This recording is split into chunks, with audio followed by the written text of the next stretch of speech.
अस्सलाम वालेकुम।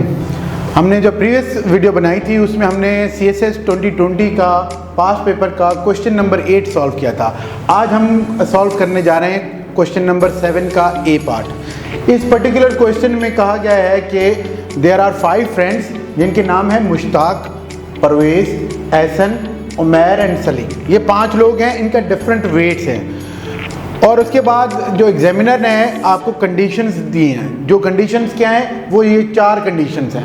4 कंडीशंस क्या हैं कि Mushtaq is 4 times as much as Parvez, Parvez is twice that of Ehsan, इसी तरह Ehsan is half the weight of Umair and Umair is half the weight of Salim. ये 4 कंडीशंस हैं। और उसके बाद उसने आपसे क्वेश्चन पूछा है कि which is who is heaviest, who is second heaviest, who is lowest, और कौन से लोग हैं जिनका वेट इक्वल है, और मेंशन द डिसेंडिंग ऑर्डर। तो ये it's a very easy question जिसमें ये आपके पास कंडीशंस गिवन है। इसमें सबसे पहले आप किसी एक बंदे का वेट अज्यूम कर सकते हैं। इनमें से ये जो 4 कंडीशंस हैं, किसी भी एक बंदे का आप वेट अज्यूम कर लें। फॉर एग्जांपल के तौर पे यहाँ पे परवेज़ है, मैं परवेज़ का वेट अज्यूम कर लेता हूँ, दैट इज़ 10 kg। जब परवेज़ का 10 kg है तो इस पर्टिकुलर इक्वेशन के हिसाब से मुश्ताक का वेट कितना हो जाएगा? ऑब्वियसली मुश्ताक का वेट हो जाएगा 40 kg, और परवेज़ का हमने अज्यूम किया 10 kg। अब परवेज़ का 10 kg है, परवेज़ का वेट है 10, तो उस हिसाब से एहसान का कितना वेट हो जाएगा? ये 2 यहाँ पे मल्टीप्लाई हो रहा है, उस तरफ जाके डिवाइड हो जाएगा, तो एहसान का वेट कितना हो जाएगा? एहसान का वेट हो जाएगा 5 kg। अगर एहसान का वेट 5 kg है तो उमैर का कितना वेट हो जाएगा? ऑब्वियसली ये 2 उधर जाके मल्टीप्लाई हो जाएगा, अगेन उमैर का वेट हो जाएगा 10 kg। अगर उमैर का वेट 10 kg है तो जाहिर सी बात है सलीम का वेट कितना होगा? ये 2 जाके उस तरफ मल्टीप्लाई हो जाएगा, तो सलीम का वेट हो जाएगा 20 kg। ठीक है जी। तो यहाँ से हमें हर वेट का पता चल गया। एक वेट हमने अज्यूम किया, बाकी वेट्स हमें इजीली खुद ही पता चल गए। अच्छा, अब इस पर्टिकुलर सिनेरियो को देखते हुए अब आपको who is heaviest, who is heaviest? M, M means Mushtaq. Mushtaq is heaviest among all friends. Who is second heaviest? अब सेकेंड हैवीएस्ट में अगर आप वेट्स को देखें, सेकेंड हैवीएस्ट इज सलीम, तो आपका second heaviest is Salim. Who has the lowest weight? अब इस टेबल को देखिए, लोएस्ट वेट किसका आ रहा है? एहसन का, तो एहसन का लोएस्ट वेट है। और वो 2 कौन से बंदे हैं जिनका वेट इक्वल है? परवेज़ का वेट 10 kg है और इसी तरह उमैर का वेट 10 kg है, तो उमैर एंड परवेज़। और finally you have to mention the descending order. Descending order का मतलब है आपने ऊपर से नीचे की तरफ आना है। जिसका सबसे ज़्यादा वेट है पहले नंबर पे वो आएगा, दूसरे नंबर पे उससे कम वाला, उससे नीचे उससे कम वाला। तो पहले नंबर पे कौन सा है हैवीएस्ट? जाहिर सी बात है मुश्ताक। मुश्ताक के बाद कौन है? मुश्ताक के बाद सेकेंड हैवीएस्ट इज सलीम। ये आपका डिसेंडिंग ऑर्डर बन रहा है, सलीम। फॉलोड बाय तीसरे नंबर पे, क्योंकि इन दोनों का वेट इक्वल है तो तीसरे नंबर पे ये दोनों आ जाएंगे, उमैर एंड परवेज़। और फाइनली आपका कौन है? लोएस्ट जो है एहसान। तो ये आपका डिसेंडिंग ऑर्डर बन गया। आई होप ये आपको क्वेश्चन समझ आ गया होगा। अभी हम नेक्स्ट क्वेश्चन करने जाएंगे। Thank you very much. अच्छा, अब हमने प्रीवियस क्वेश्चन का क्वेश्चन नंबर 7 का ए पार्ट किया था, अब हम करने जा रहे हैं क्वेश्चन नंबर 7 का बी पार्ट। इस क्वेश्चन में एग्जामिनर ने कहा है कि एक फार्म है जिसका एरिया है 484 स्क्वायर मीटर्स, और वो कह रहा है कि फार्मर जो है उस फार्म के अराउंड एक दीवार खड़ी करना चाह रहा है जो कि 2 मीटर हाई है ऑन 3 साइड्स और 3 मीटर हाई है 1 साइड पे। अब ना इस पर्टिकुलर क्वेश्चन में ना हमें लेंथ गिवन है, ना हमें जो है विड्थ उसकी गिवन है। तो इस पर्टिकुलर क्वेश्चन में अंडरस्टूड है कि जो फार्म है वो उसका एरिया तो गिवन है पर ना ही लेंथ गिवन है ना ही विड्थ गिवन है, तो अंडरस्टूड है कि ये जो फॉर्म होगा वो स्क्वायर में होगा। अब ये स्क्वायर में होगा तो इसकी पर लेंथ हमने क्या मालूम करनी है कि इसकी साइड, क्योंकि स्क्वायर की एक साइड जो है वो बराबर होती है अंडर रूट उसके एरिया की। तो इसका एरिया कितना, इसकी एक साइड किसके बराबर है, अंडर रूट 484। अगर आप अंडर रूट 484 करते हैं दैट विल बिकम 22 मीटर। तो इसका मतलब है फॉर्म की एक साइड जो है वो कितनी है, 22 मीटर। और स्क्वायर है तो अंडरस्टूड है चारों साइड से इसकी इक्वल होंगी, 22 मीटर, 22 मीटर एंड 22 मीटर। ये चारों साइड पे 22 मीटर्स है। अब इन चारों साइड्स पे हमने दीवार खड़ी करनी है।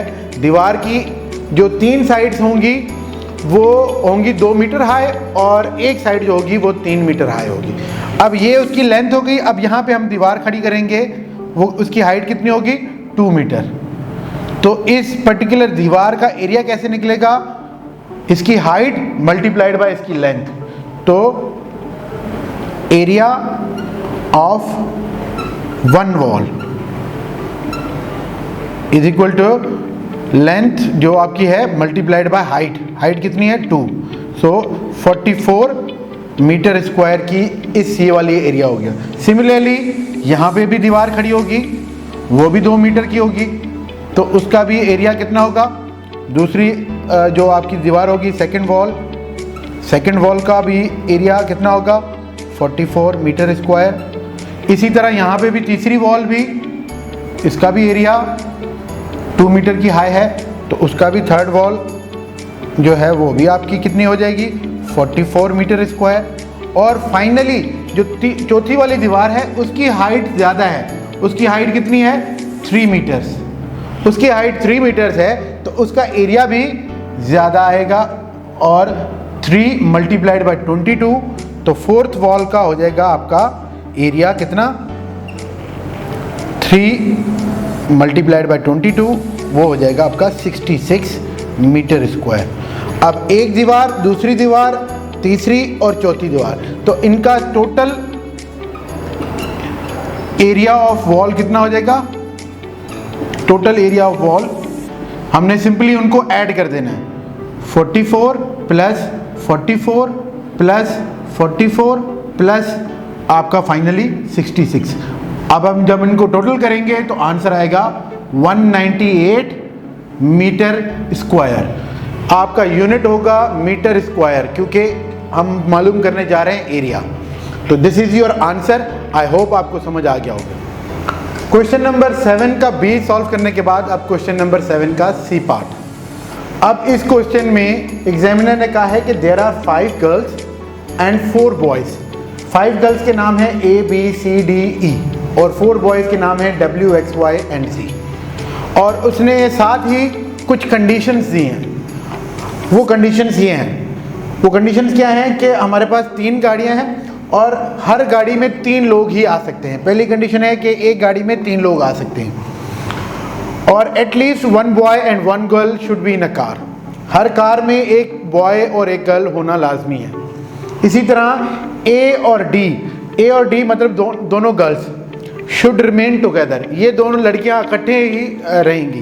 And finally Z can not sit with B and C, Z can not sit with B और C, B और C के साथ Z नहीं आ सकता। तो ये कंडीशंस को जहन में रखते हुए now what you have to do, distribute boys and girls in 3 cars.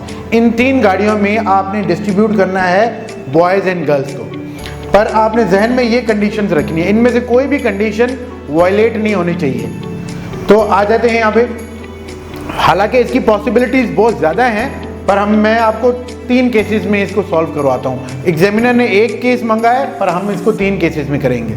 Now पहली कंडीशन जो है 3 कार्स का मैंने यहाँ पे लिख दिया। पहले हम रखते हैं जिनको इकट्ठे रखना है, A और D, ये 2 गर्ल्स आ गई। अब एक बॉय हम उठा लेंगे, A और D के साथ हम उठा लेते हैं Z, क्योंकि Z जो है he can not come with B and C। तो नेक्स्ट में हम लग देते हैं B और C, और एक बॉय रख लेते हैं x, और फाइनली e और w और y।